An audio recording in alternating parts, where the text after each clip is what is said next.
देखो ये हमारा क्यूबिक इक्वेशन क्लास 9 एनसीईआरटी का एक्सरसाइज कितना है 2.4 है ना 2.3 है class 9 2.3 how to solve cubic equation there are two methods one है hit and trial method but हम लोग इसको क्या करते हैं डायरेक्ट सॉल्व करते हैं क्योंकि एनसीईआरटी में जो क्वेश्चन है वो उतना टफ नहीं है you can do it directly.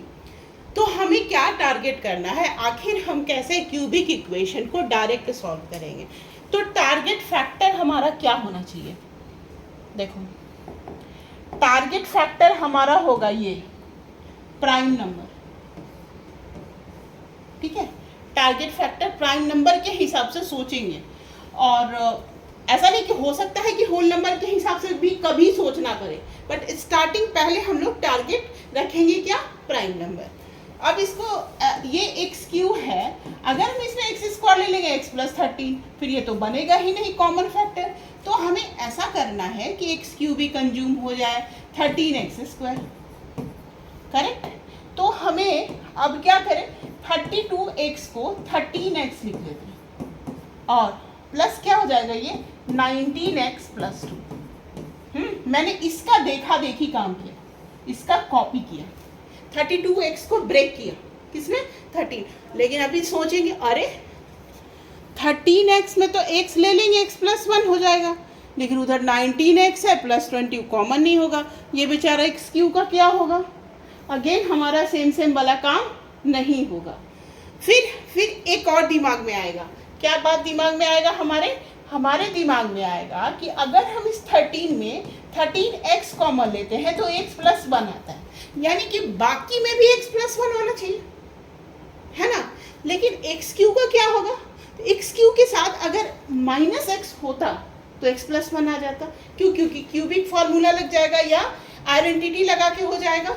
तो हम इसको एक्स क्यू को क्या करते हैं माइनस एक्स दे देते हैं अपने मन से दे दिया किसी को दोगे तो क्या करना पड़ेगा फिर ऐड करना पड़ेगा तो 13x एज इट इज लिख देते हैं ऐड करेंगे तो यहाँ पे 20x प्लस 20 लिखते है ना।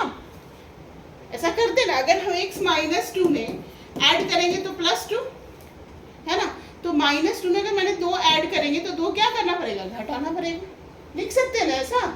x को हम ऐसा लिख सकते हैं कि नहीं x प्लस 5 माइनस 5 लिख सकते हैं कि नहीं एक ही हुआ आंसर तो x ही हुआ। तो हम इसमें ऐड और किए इस खेल में हमें कैसे आखिर मेरे दिमाग में ऐसा आया क्यों। तो पहला मेरे दिमाग में सोच ये 13 से आया दूसरा सोच आया कि अगर 13x में लेंगे तो x प्लस 1 तो इधर भी x प्लस होना चाहिए 1 होना चाहिए तो यानी इधर 20 होगा तो इधर 20 तो आ नहीं रहा 19 आ रहा तो लो इसको 20 बना दिया लो इसको 20 बना दिया। तो 19 को हम 20 बनाएंगे तो एक x एक्स्ट्रा देंगे तो जो x एक्स्ट्रा दिया है उसको क्या करेंगे माइनस कर देंगे। आज समझ में बात हाँ कोई डाउट नहीं ना।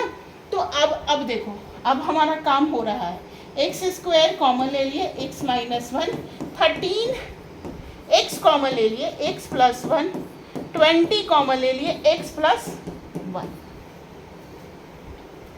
हो गया सब में आ गया।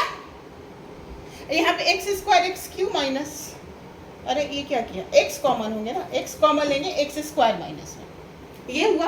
बट अभी भी मैंने क्या बताया तीनों में सेम होना चाहिए तीनों का सेम होना चाहिए दिस शुड बी सेम होना चाहिए। ये दोनों सेम है बट ये सेम नहीं है। इसको क्या करेंगे सेम करने के लिए इसमें आइडेंटिटी लगाएंगे कौन सी identity x plus 1 x minus 1 plus 13x into x plus 1 plus 20 एक बार ऐसे ही बनाओ ठीक है ना मैं भी बता रही हूँ कोई बात नहीं है। फिर एक बार बनाओ देख के समझ के फिर एक बार और बनाओ फिर दोबारा बनाओ ठीक है ना।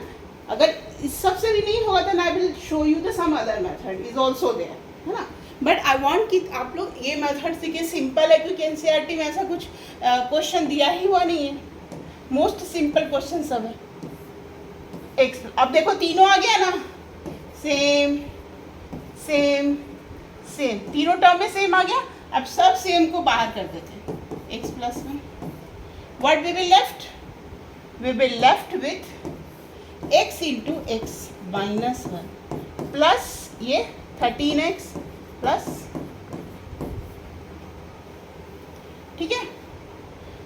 फिर हम इसको क्या करेंगे, x प्लस 1 को सॉल्व करेंगे, x plus 1 x square minus x plus 13x plus 20। Now you know the factorization method, x square plus 12x plus 20, है ना। ये क्या होता है, 6 2 जा 12, 4 3 जा 20, मतलब कैसे सिखाए थे, 5 इंटू 4, है ना। अब 10 इंटू 2 और 10 प्लस 2 क्या होता है 12, तो x square plus 10x plus 2x plus 20। अब यहाँ से हमको फैक्टर मिल गया, x कॉमन हो गया इसमें, x प्लस 10, इसमें 2 कॉमन हो गया, x प्लस 10। तो देयर आर 3 आंसर। ये भी चेक करना है, क्यूबिक इक्वेशन है x plus 2 x plus 10, 3 factors आ गया, दिस इज आवर आंसर। आया समझ में, किसी को कोई डाउट आया समझ में?